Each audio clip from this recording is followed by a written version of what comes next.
नमस्कार बच्चों, स्वागत है आप सभी का हमारे YouTube चैनल की एक और नई वीडियो में। आज का हमारा टॉपिक कक्षा 10वीं विषय गणित का मासिक टेस्ट 2025-26 का जून माह का यहाँ हम टेस्ट करने वाले हैं। तो यहाँ पर आप जैसा कि स्क्रीन पर देख रहे हैं, जो टेस्ट पेपर है ये 20 अंक का है। तो 20 अंक के अंतर्गत कुछ प्रश्नों को यहाँ पर दिया हुआ है। यहाँ पर इसे हम हल करके देखेंगे और समझने का प्रयास यहाँ हम करेंगे। हम अपने टॉपिक पर आगे बढ़ते हैं। यहाँ पर प्रश्न क्रमांक 1 सही विकल्प चुनिए। इसके अंतर्गत पहला दिया है ब्रैकेट में 3 गुणा 5 गुणा 7 धन 7 1। तो ये इसे हमें देखने के लिए इसको थोड़ा सा सॉल्व हम कर लेते हैं। यहाँ पर जो प्रश्न दिया गया है इसमें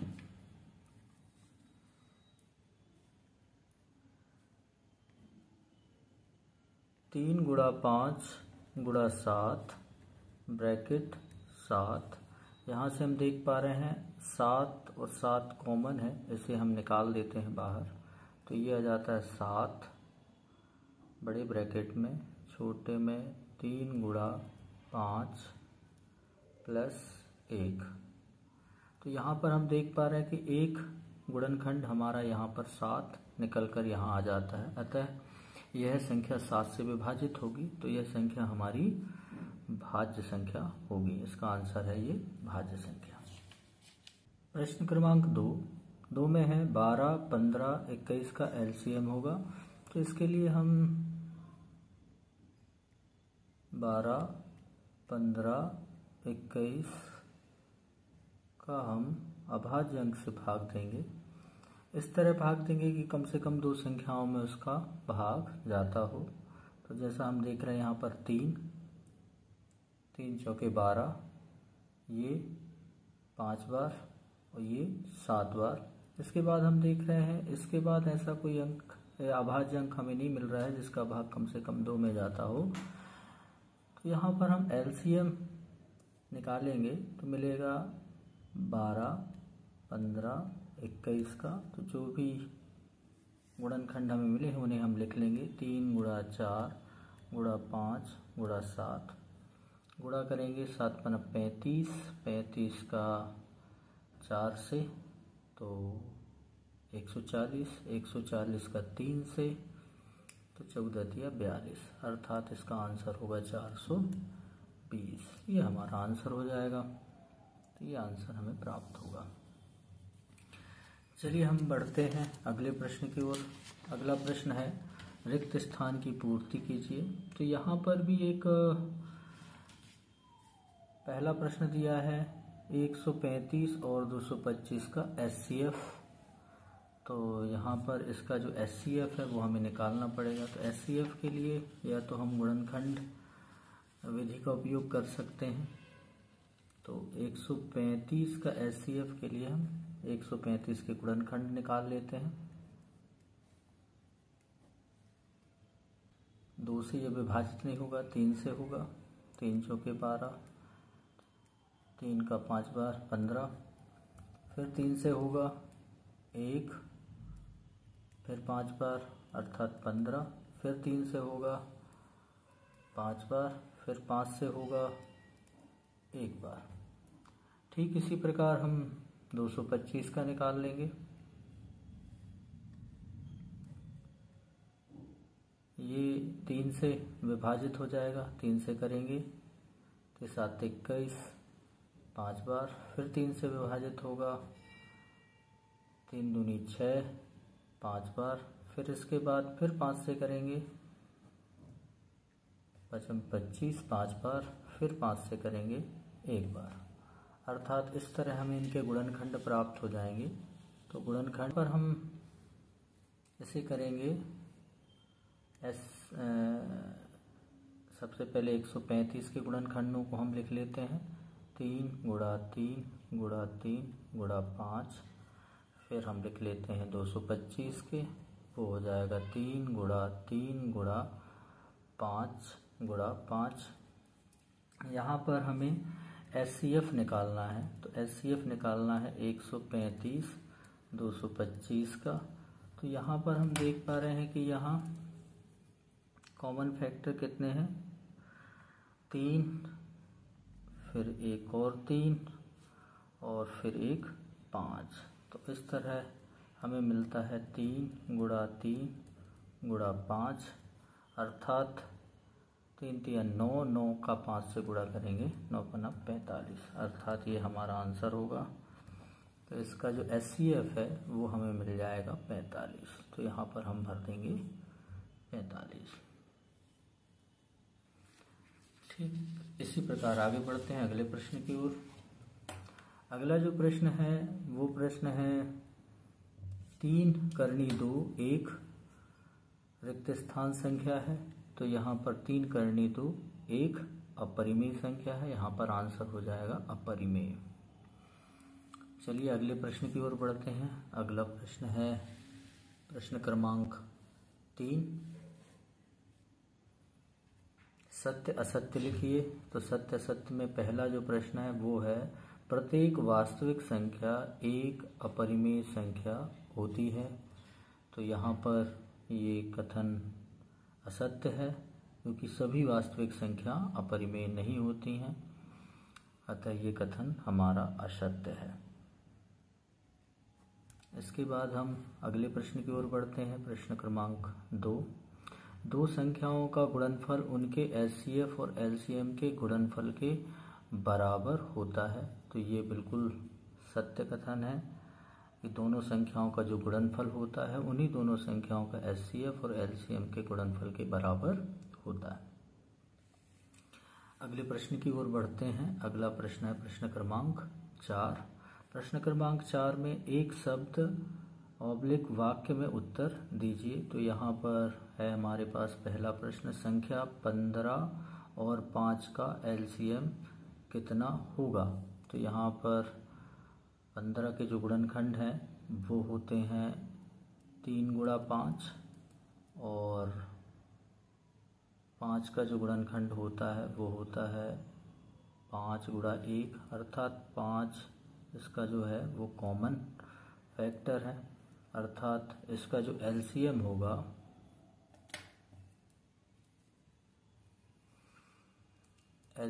होगा वो होगा 3 गुणा 5 अर्थात 15।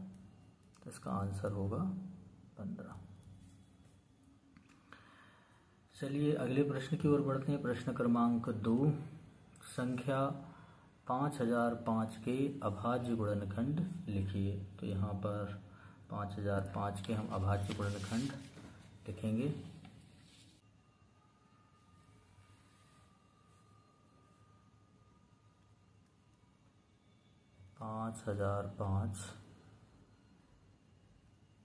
जहाँ सबसे छोटा अभाज्य अंक होता है 2 से इसे हम भाग नहीं दे पा रहे हैं, तो अगला अंक होगा 3, नहीं होता है तो अगला होगा 5, क्या जाएगा 1 0 0 1।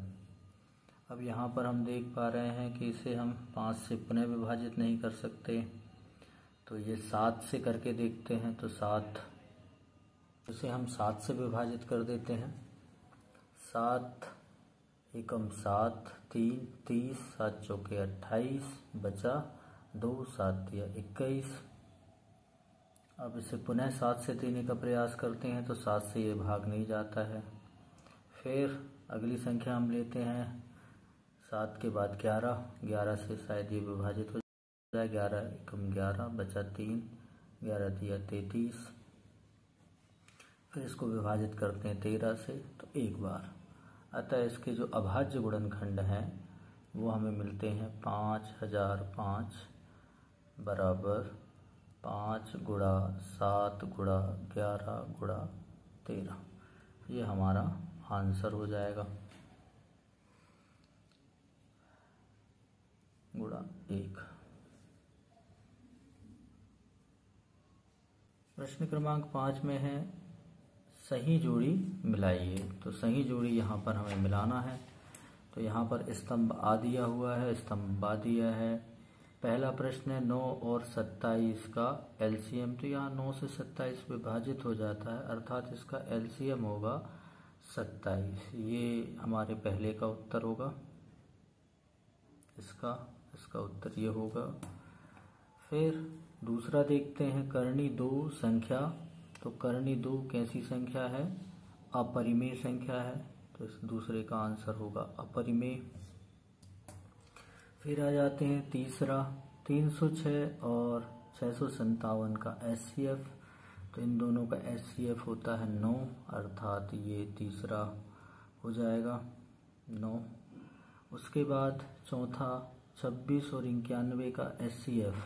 तो इसका जो एचसीएफ है वो यहाँ पर हमें मिलता है 13, क्योंकि 13 से 26 भी विभाजित होता है और 91 विभाजित होता है, तो ये हमारा आंसर हो जाएगा 4। इस तरह हम सही जोड़ी का निर्माण कर लेंगे। चलिए हम अगले प्रश्न की ओर बढ़ते हैं। प्रश्न क्रमांक 6 में दर्शाइए कि 5 ऋण कर्णी 3 एक अपरिमेय संख्या है। तो इसे अपरिमेय हमें सिद्ध करना है। तो अपरिमेय संख्या सिद्ध करने के लिए 6 का हल वो है 5 कर्णी 3। यहाँ पर हम माना 5 ऋण कर्णी 3 एक परिमेय संख्या है।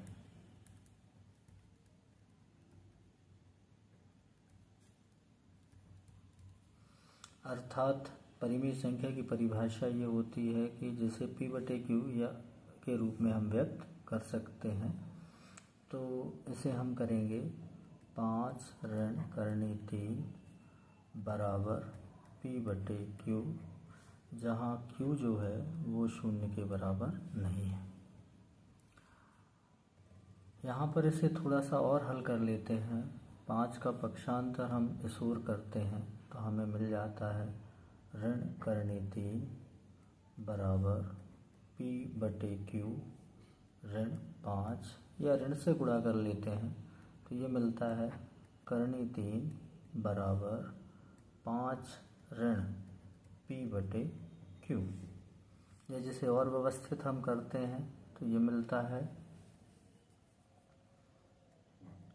कर्णी 3 बराबर 5Q ऋण P/Q। यहाँ पर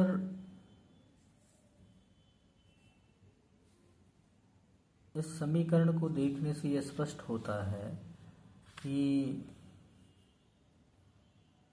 5Q ऋण P/Q एक परिमेय संख्या है।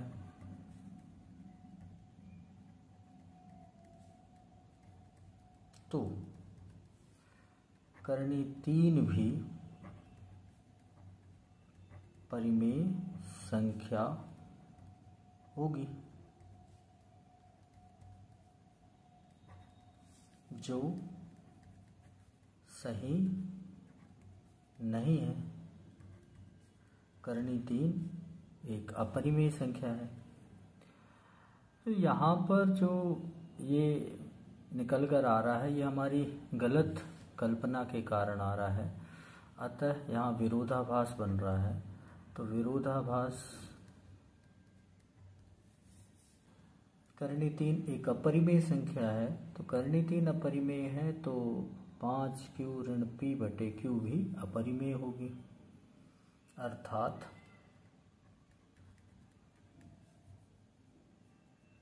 पाँच ऋण कर्णी 3 एक अपरिमेय संख्या होगी। ये हमारा आंसर हो जाएगा।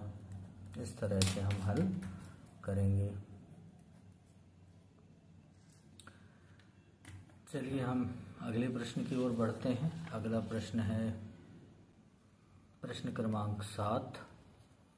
प्रश्न क्रमांक 7 में ये कहा जा रहा है कि व्याख्या कीजिए 7 गुणा 11 गुणा 13 धन 13 और 7 गुणा 6 गुणा 5 गुणा 4 गुणा 3 गुणा 2 गुणा 1 धन 5 भाज्य संख्याएं हैं क्यों। तो इसे हल करने के लिए हम यहाँ देखते हैं।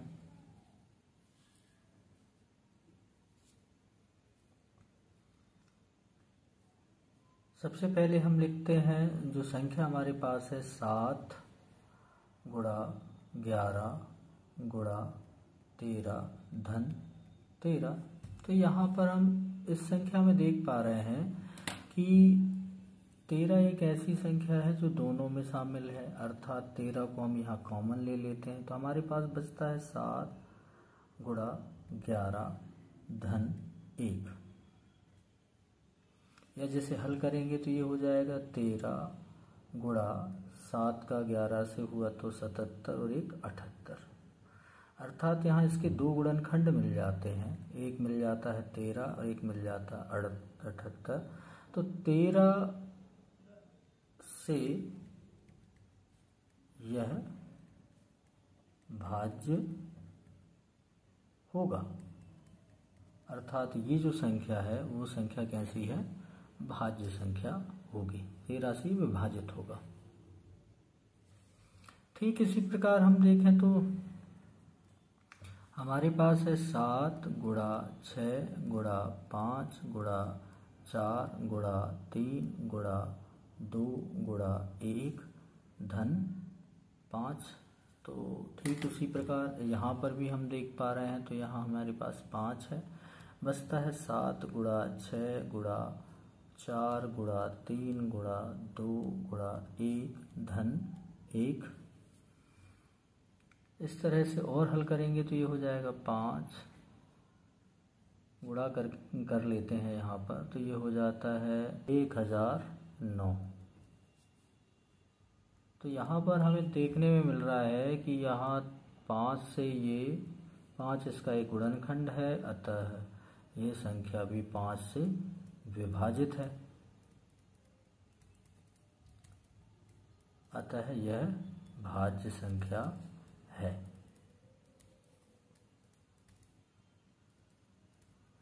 ये हमारा आंसर हो जाएगा।